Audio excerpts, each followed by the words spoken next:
The knock on my door that night didn't sound normal. It wasn't the casual knock of a neighbor or the impatient banging of someone in a hurry. It was slow, heavy, desperate, the kind of knock that carries pain in every tap.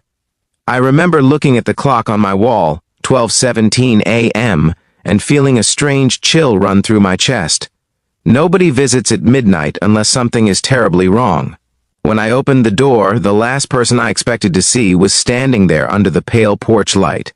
My best friend, Marcus Whitfield.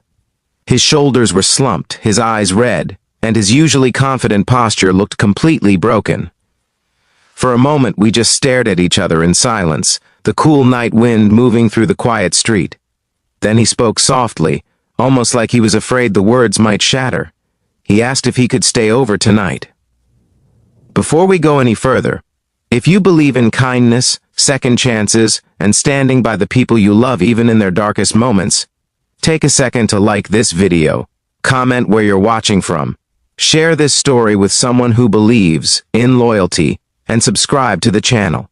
Stories like this remind us how powerful compassion can be. Marcus and I had been friends for almost 15 years. We met back in college in Austin, Texas, when we were just two broke freshmen trying to figure life out. I was studying engineering, and he was chasing his dream of becoming a photographer. Back then, Marcus was the loudest guy in the room, the one who made everyone laugh, the one who always believed life would somehow work out.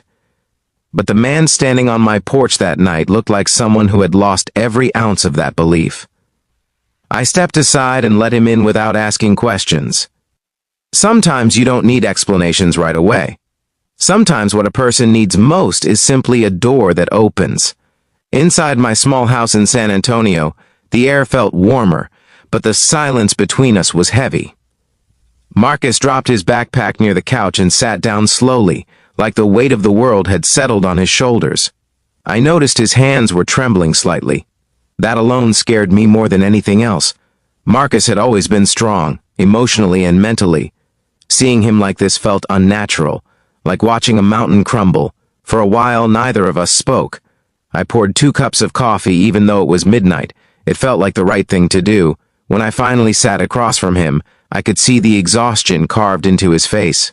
Life had clearly been fighting him for a long time. Marcus had gotten married 4 years earlier to a woman named Olivia. Their relationship always seemed strong, at least from the outside. They had a small apartment in Denver, and his photography career was slowly growing. I remember visiting them once and seeing his framed photos on the walls. Sunsets, mountains, portraits of strangers that somehow looked like they carried entire life stories in their eyes. He had talent, real talent. But talent doesn't protect you from life's storms. That night, as the clock crept closer to 1 a.m., Marcus finally began to open up. His voice was low and rough, like someone who had been carrying too many unspoken words for too long. Over the past year, everything had started falling apart. His photography business struggled during a long financial downturn. Clients canceled projects, bills piled up, the stress slowly poisoned his marriage. Arguments became normal, silence became worse than shouting. Eventually, Olivia left. Not dramatically. Not with a screaming fight, just a quiet suitcase and a short goodbye that echoed louder than any argument ever could. Marcus tried to hold everything together after that. But loneliness has a strange way of amplifying every problem. Without work, without his wife, and without the confidence he once had, he slowly began to feel like he was drowning. The final blow came just days before he showed up at my door. His landlord in Denver had given him notice to leave. His savings were gone. His equipment had been sold piece by piece just to survive, and somewhere along the way, Marcus lost the one thing that used to define him: hope.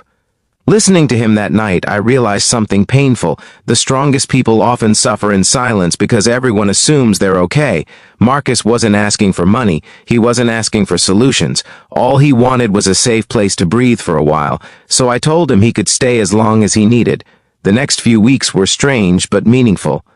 Marcus slept on my couch at first, barely speaking during the mornings, but slowly something began to shift.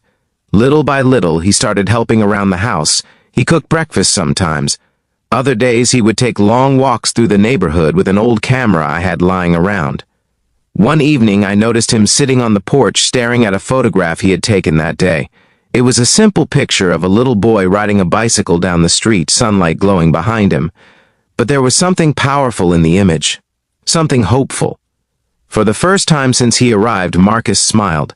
That moment changed everything. Photography had always been more than a job for him.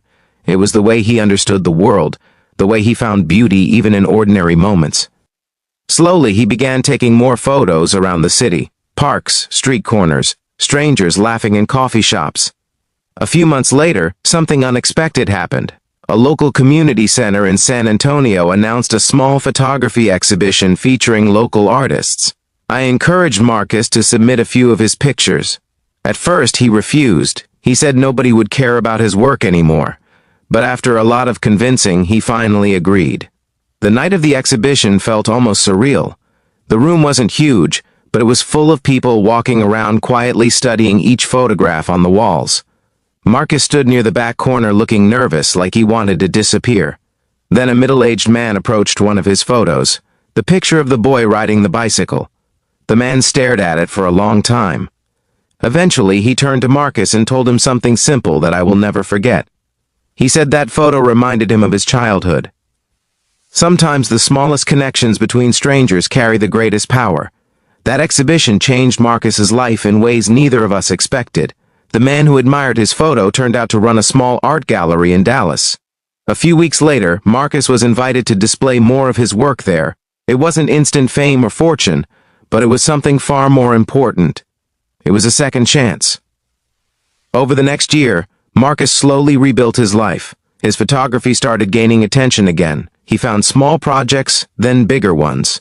Eventually, he moved into his own apartment again, not far from where I lived. But the biggest change wasn't in his career, it was in his spirit.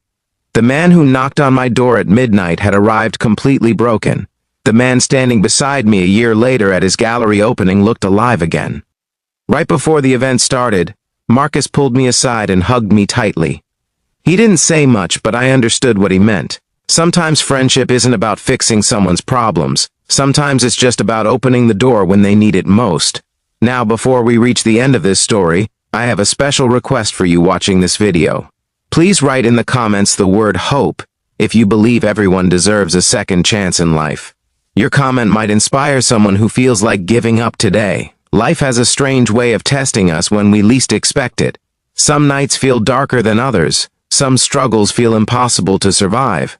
But stories like Marcus's remind us that one act of kindness, one open door, can change everything.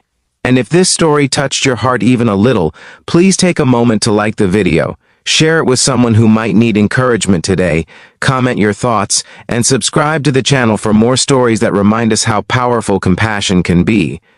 Because sometimes the most important moment in someone's life is simply the moment when a door opens at midnight.